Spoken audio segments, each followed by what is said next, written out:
worked together with many local organisations and faith groups, including local Friends of the Earth, Greenpeace and Green Party groups, South Wales Anarchists, Socialist Workers, Save Our Southall, Southall Community Alliance, Agenda 21 and GM3 Dorset, and trade unions and some local churches and Gurdwaras in Southall. We collected thousands of signatures of objection and encouraged local residents to visit and write to their councillors. We got media coverage and organised stalls and public protests. To our astonishment and delight, we achieved a hat-trick of victories in as many weeks. This was just September this year. All 3 power stations got stopped, which was pretty amazing, I must admit. But unfortunately, the fight is not over by a long way. Firstly, Boris Johnson has the power to overturn the Southall decision should he so wish. Secondly, Vaughan and W4B have the right to appeal. Thirdly, as long as the government keeps subsidising agrofuel power stations and making them more profitable than solar and onshore wind, then there will be loads more applications for agrofuel power stations.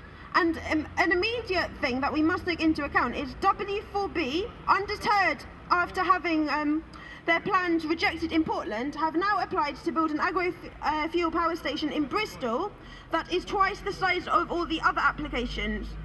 It will generate 50 megawatts of electricity and burn 90,000 tonnes of vegetable oil, most likely palm oil, every year.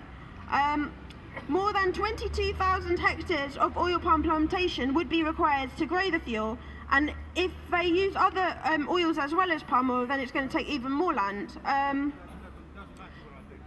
Apart from palm oil, the company is also saying that it may burn jatropha. I think a lot of people have never heard about jatropha, so I'm going to tell you a bit about jatropha.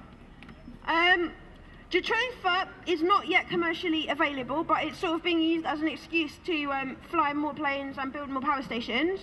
It is being heralded as an ethical biofuel because it is a non-food crop and so won't displace food production. It is claimed it can be grown on marginal land such as semi-arid and desert land. In truth, plantings are failing, yet thousands of people have already lost their lands and livelihoods for jatropha plantations to feed Europe's biofuel market. While jatropha can sometimes be grown on poor soils, it produces a better crop for fuel production on better soils. Jatropha is not a food crop because it is poisonous. It does displace food production and it degrades and poisons the soil, so it's harder to revert to growing food on it later. A study published in June found that jatropha actually requires more water per litre of biofuel produced than most other biofuel plants. In any case, marginal lands are a myth. In parts of India and in Africa, 70% of land is common land, and this is actually used by poor people, especially by women and landless people, and they use it for growing food, for collecting firewood, collecting herbs and medicines, and for grazing their animals. And if this land is then taken over to grow crops, then these people lose any means of subsistence whatsoever.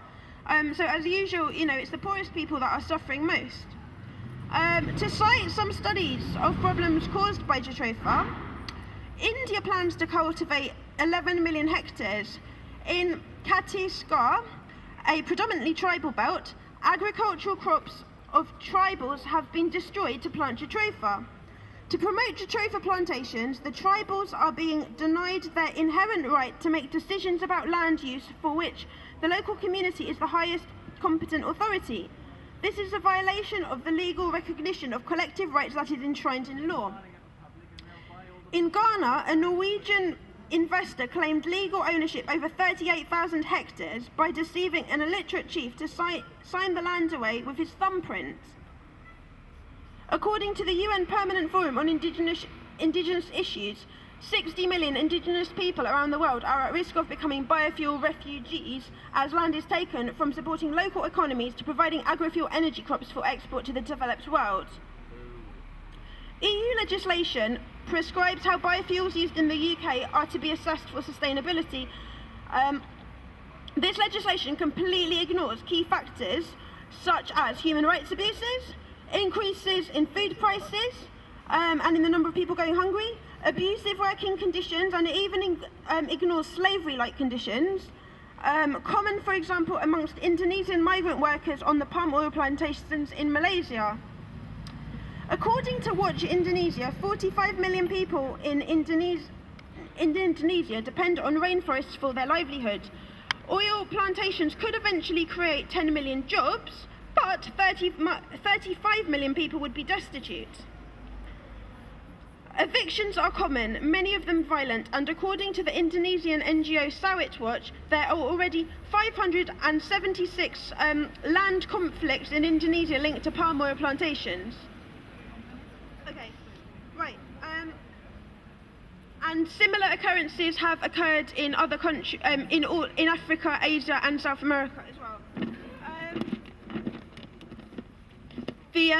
The pesticides, which are often banned in the EU, they're still used on these plantations, and they can cause horrific deformities and birth defects, and skin rashes and diseases.